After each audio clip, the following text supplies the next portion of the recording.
예, 매주 금요일 준비하는 알짜배기 리포트 시간입니다. 중소형주 중심으로 주요 기업들에 대한 리포트 살펴보는 시간인데요. 개인적으로 저는 행복한 시간입니다. 왜냐, 주가 전망을 아시는 것처럼 알 수가 없잖아요. 어디로 튈지 알 수 없는 상황이기 때문에 기업에 대해서 공부하는 거는 소위 남는 장사가 되고 쌓이기 때문에 기대가 됩니다.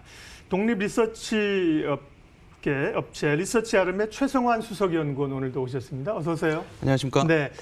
오늘 소개해 주실 기업 쓰신 리포트는 JC케미칼입니다. 네. 다소 조금 생소합니다. JC케미칼은요. 소개 네. 좀 해주십시오. 네. 네, 일단은 그 사업 부분별 매출 비중을 보면서 우리가 좀 살펴보면 좋을 것 같은데요. 예. 전 사업 부분이 어떻게 보면은 이 친환경과 연관이 되어 있는 그런 업체라고 보시면 될 것 같습니다. 일단은 사업 부분을 좀 살펴보면요. 바이오 연료 부분이 이제 84% 정도를 차지했었는데요.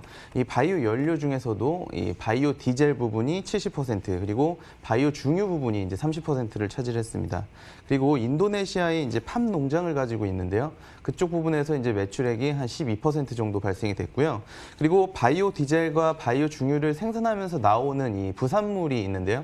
글리세린이라든지 피치 같은 이런 그 부산물들이 있는데 이 글리세린이 특히 바이오 플라스틱의 원료로 최근에 좀 많이 사용이 되고 있고요. 우리가 이제 손소독제라든지 그리고 액상 담배 그리고 아동용 완구인 그 슬라임 있지 않습니까? 그런 쪽에 이제 원료로 많이 활용이 되고 있는 그런 어떤 부산물이라고 보시면 될 것 같습니다. 그래서 전 사업 부분이 이렇게 친환경과 연관되어 있는 그런 업체이기 때문에 2020년을 우리가 어떤 뭐 이렇게 테마군으로 구분을 해본다면 이 환경과 관련되어 있는 그런 업체이기 때문에 주목해 볼 만한 필요가 있다. 이렇게 좀 말씀드릴 수 있겠습니다. 예, 화학 업체로 분류가 되겠습니다만 친환경적인 에너지를 만들고 가공하는 업체라고 보면 될 것 같습니다. 네, 그렇습니다. 지금 말씀하신 바이오 연료, 바이오 디젤 이게 한때 굉장히 그 사회적 화두가 됐습니다. 네. 왜냐하면 이제 이 석유는 팔 수 있는 게 제한돼 있는데 연료를 만들어낸다는 그런 개념이었었죠. 요즘은 이제 조금 그 이슈에서는 그렇게 핫한 그 자체로는 핫하지 않은데요. 네. 바이오 연료가 이제 뭔지 조금 설명을 네. 해주세요. 네. 예, 오늘 이제 네. 그 제가 하는 말씀을 이제 네. 좀 들어보시고 네. 끝날 때쯤 이제 좀 관심이 많이 생기셨으면 이따가 이제 한번 멘트를 좀 해주시면 좋을 것 네, 같은데요. 이 바이오 연료라는 부분이 이제 바이오 디젤과 바이오 중유로 이 회사는 구분을 해볼 수가 있는데 네. 바이오 디젤은 이 차량용 디젤을 어떻게 보면은 바이오 디젤로 이렇게 바꿔서 사용을 할 수 있는 그런 그 연료라고 보시면 될 것 같습니다. 우리나라는 이 경유용 디젤 차량의 지금 3%가 이 바이오 디젤로 의무적으로 탑재가 되어 있는데 네. 독일 같은 나라들은 지금 7%까지 확대가 되어 있고요. 인도네시아 같은 이 팜유를 직접 생산하는 그 나라들 같은 경우에는 70%까지 이 그 디젤을 대체할 수 있는 그 팜유를 사용해도 된다라고 이렇게 얘기를 해놓은 상태입니다. 그리고 바이오 중유 같은 부분은 우리가 이제 발전용 연료로 사용되는 이 벙커 CU를 대체를 할 수 있는 그런 바이오 연료라고 보시면 될 것 같고요. 국내에 지금 17기의 그 중유 발전기가 있는데 지금 그 정부에서 2019년도서부터는 그 RPS 비율, 그러니까 신재생 에너지 발전 비율을 높일 수 있는 그런 장치 중에 하나로 이 바이오 중유를 사용을 권장을 하고 있습니다. 그래서 이런 부분들까지도 이 바이오 디젤과 바이오 중유 쪽에 시장을 좀 넓힐 수 있는 그런 요인이라고 보시면 될 것 같습니다. 디젤이나 중유나 벙커 CU는 얘기는 들었잖아요. 근데 이제 앞에 바이오가 붙어서 이걸 네. 화석 연료로 이제 안반층에서 끌어올려서 기존의 석유처럼 끌어올리는 게 아니라 디젤이나 중유를 만드는데 그게 농산물 이런 데서 만드는 네, 거죠. 그렇습니다. 예, 네. 뭐 이들의 뭐 옥수수라든지 이런 네. 뭐 작물이 많으니까 거기서 기름을 짜서 그걸로 자동차도 운용하고 말씀하신 발전용으로 쓴다는 게 기본적으로 네. 바이오 디젤인데요. 그러면 왜 우리가 이런 친환경 에너지, 바이오 연료 이런 회사에 지금 주목을 해야 되는지 이유를 말씀해 주십시오. 네. 네, 지금 뭐 유가가 좀 많이 지금 떨어져 있는 상황이기 네. 때문에 이런 바이오 연료에 대한 그런 수요들이 좀 줄어들 수 있다는 네. 생각들도 많이 할 수가 있겠는데요. 그렇지만 최근에 이제 그 바이오 연료가 이렇게 많이 사용이 되고 있었던 것들은 환경적인 문제가 가장 컸습니다. 예. 가격이 비싸더라도 우리가 환경적인 문제들을 생각한다면 앞으로 그 이제 바이오 디젤의 그런 의무 탑재 비율이 좀 높아질 수 있을 것 같다는 그런 생각이고요. 실제로 각국들이 그런 노력들을 지금 많이 하고 있습니다. 미국의 이제 대선이 시작이 되게 될 건데 어떻게 보면은 이런 그 공약 사안들 중에서도 환경과 관련된 사안들이 되게 많이 있었습니다. 뭐 지난해 같은 경우에는 가장 화두가 됐었던 게 이제 스웨덴의 툰베리라고 하는 그 아이가 이제 네. 어떻게 보면은 환경 문제들을 트럼프를 자극을 하면서 어떻게 보면은 화두가 되기도 했었는데 이런 환경 이슈들이 올해 상당히 많이 불거질 수 있을 것으로 판단이 되고 있고요. 그리고 두 번째로는 최근에 올해서부터 IMO 2020이라고 해서 선박률을 이제 황산화물이 좀 예. 많이 첨가되지 않은 것 쪽으로 바뀌면서 LNG선 관련된 그런 발주들이 많아지지 않았습니까? 이런 과도기 가운데에서 이런 바이오 중유가 어떻게 보면은 선박유로 쓰이고 있는 벙커 CU를 대체할 수 있다라는 이야기들이 많이 나오면서 지금 뭐 머스크 같은 이런 회원사 같은 경우는 지금 테스트를 하고 있는 상황이고요. 그래서 이 바이오 중유에 대한 그런 수요들이 계속적으로 늘어날 수 있다는 점이 이제 두 번째입니다. 그리고 세 번째로는 그 바이오 중유와 관련된 우리나라의 이제 발전소에서 쓰게 되는 이 바이오 중유에 관련된 그런 개정안이 이번에 통과가 되게 되면서 예. 2019년도에는 2018년도 같은 경우에는 시범 사업으로 5기에만 이 바이오 중유를 사용하는 발전을 할 수가 있었는데요. 지금은 17기 전부에 이 바이오 중유를 사용할 수 있기 때문에 이 바이오 중유에 대한 국내의 저변이 상당히 좀 커질 수 있을 것으로 이렇게 판단하고 있습니다. 그러니까 정부 정책하고도 꽤 연관이 있는 거네요. 시장 네, 자체가 그렇습니다. 얼마나 이제 환경에 대해서 생각하고 정부가 정책적으로 의지 있게 밀어주느냐인데요.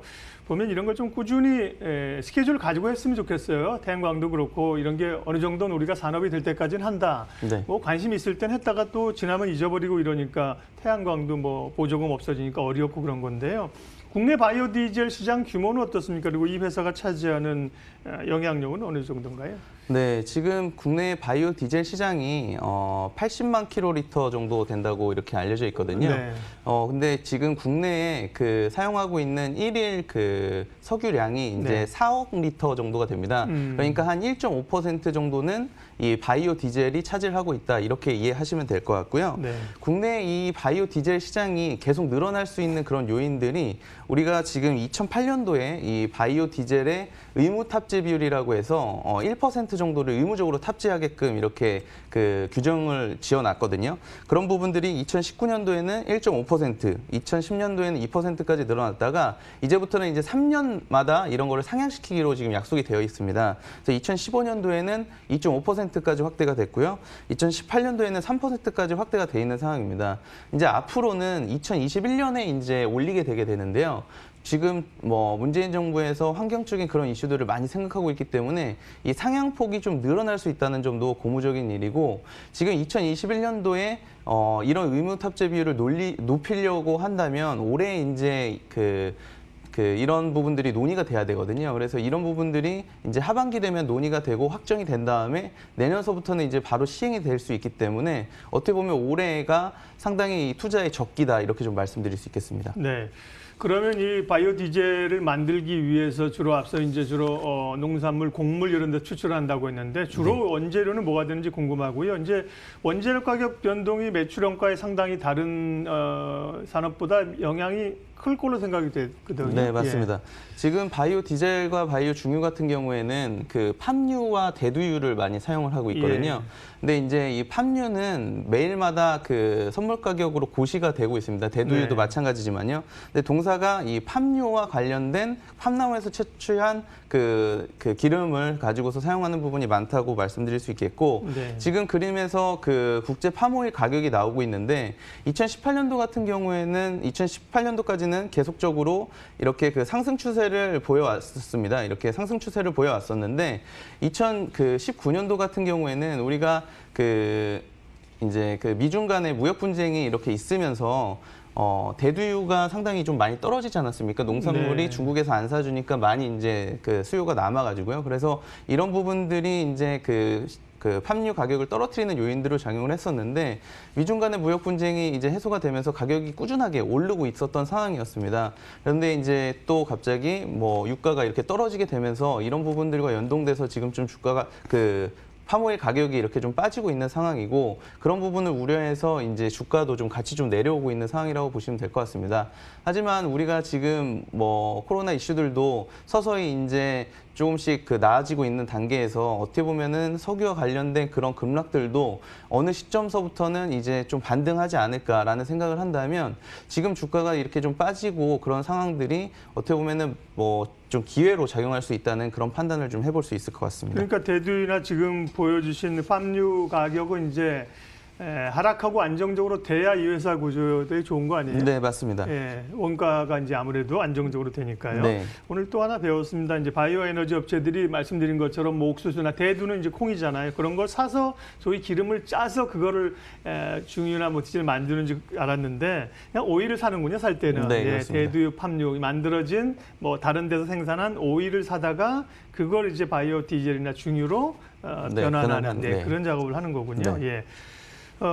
이제 바이오 디젤이 어쨌든 바이오 에너지 중에서 클 거고요. 바이오 중유 얘기도 하셨는데 중유 시장 규모나 전망은 어느 정도입니까? 네, 국내 이 발전용 중유 네. 그 소비량은 대부분 그 발전용으로만 사용이 되고 있기 예. 때문에 어떻게 보면은 시장이 상당히 좀 디젤보다는 작았었습니다. 적겠죠. 네, 예. 그렇습니다. 그래서 어떻게 보면은 시장은 좀 작은 수준이지만 회사가 이제 앞으로 그 바이오 중유 쪽에 시장이 좀 넓어질 수 있을 거라는 생각을 하면서 정부에서 지난해에 이미 바이오 중유 쪽을 이제 시범 사업만 하다가 이제는 그 본 사업으로 전환을 하게 되면서 전국에 있는 17기의 그 중유 발전기에 모두 이제 탑재가 될 수가 있습니다. 그래서 바이오 중유 쪽 시장이 지난해서부터 조금 성장을 하고 있는 모습들이 있었고요. 그리고 지난해 같은 경우에는 이제 전년도 대비해서 한 20% 정도 성장했었다고 저희들이 판단을 하고 있고요. 올해 같은 경우에는 가능하면 이제 2배 정도까지도 확대가 될 수 있을 것으로 보고 있는데 동사 같은 경우에는 2018년도에 이미 이 바이오 중유 쪽과 관련된 그런 투자들을 해놨기 때문에 올해는 분명히 이런 효과들을 볼 수 있을 것으로 판단하고 있고요.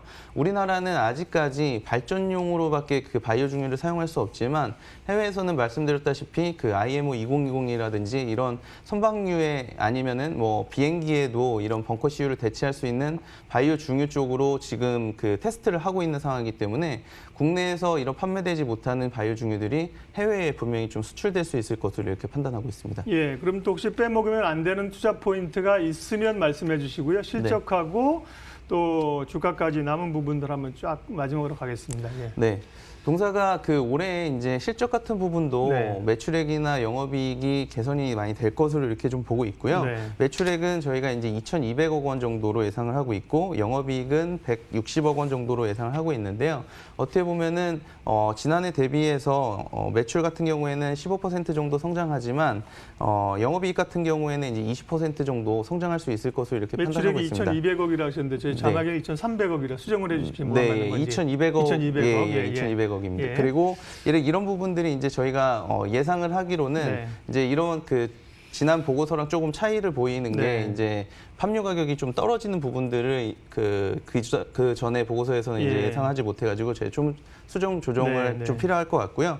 이런 부분들이 하지만 올해 같은 경우에는 이 환경적인 이슈들이 많이 진행이 되게 되면서 모멘텀으로 많이 작용을 할 수 있을 것 같고 인도네시아 자회사로 팜 농장을 가지고 있거든요. 그런데 예. 보르네오 섬에 위치를 하고 있는데 지난해만 하더라도 인도네시아의 그 조코위 대통령이 수도 이전을 이쪽으로 한다고 발표가 되면서 단가 올랐어요? 네, 동사가 예. 이제 주목을 많이 받게 네. 됐습니다. 이 그 동사가 가지고 있는 팜 농장이 이 그 수도 이전하는 부지 가운데에 또 속해져 있기 때문에 네. 어떻게 보면은 앞으로 이런 그 수도 이전 사업이 본격적으로 진행이 되게 된다면 동사의 팜 농장의 그런 가치들이 높아질 수 있다고 이렇게 좀 판단이 되거든요. 그래서 예. 지금 시가총액 700억 원은 너무 이제 좀 저평가된 그런 그 수준이지 않나 이렇게 좀 판단하고 있습니다. 네, 주가 수준은 한 3,300원 지금이고요. 네. 최근에 뭐 많이 주가가 전반적으로 떨어졌지만 이 회사도 굉장히 많이 하락을 한 상태입니다. 가격 좀 봐주십시오. 네. 네. 어느 정도로 그래서 목표가는 어느 정도로 설정을 하면 네. 될지 말씀해 주세요. 네. 저희가 이제 2020년도 그 예상 실적 기준으로 해서 네. PER 8배 정도 수준을 책정을 했거든요. 그래서 네. 6,200원 정도 수준이면 그 동사가 적정한 가치를 좀 평가받을 수 있지 않을까 이렇게 좀 판단하고 있는데요. 지금 주가가 좀 너무 많이 하락해 있는 그러게요. 상황이고 한 3,000원대 초반 정도 수준을 기록하고 있기 때문에 어떻게 보면은 조금은 그 상승 모멘텀이 좀 높은 그런 기업이다라고 보시면 될 것 같습니다. 화학주나 이런 쪽은 사실 이게 소위 우리가 시클리컬이라고 하는 경기 관련주는 사실 PER 배수를 시장에서 많이 안 줍니다. 네. 그럼에도 불구하고 뭐 8배 정도 줬는데도 지금 주가는 3,370원인데 6,200원 정도까지 줄 수 있다. 그러면 뭐 최근에 하락폭이 크다는 걸 알 수가 있는 거죠. 예, 오늘 알짜배기 리포트는 JC 케미칼, 친환경, 바이오 에너지를 다루는 업체를 살펴봤습니다. 리서치 아름 최성환 수석연구원 함께했습니다. 고맙습니다. 감사합니다.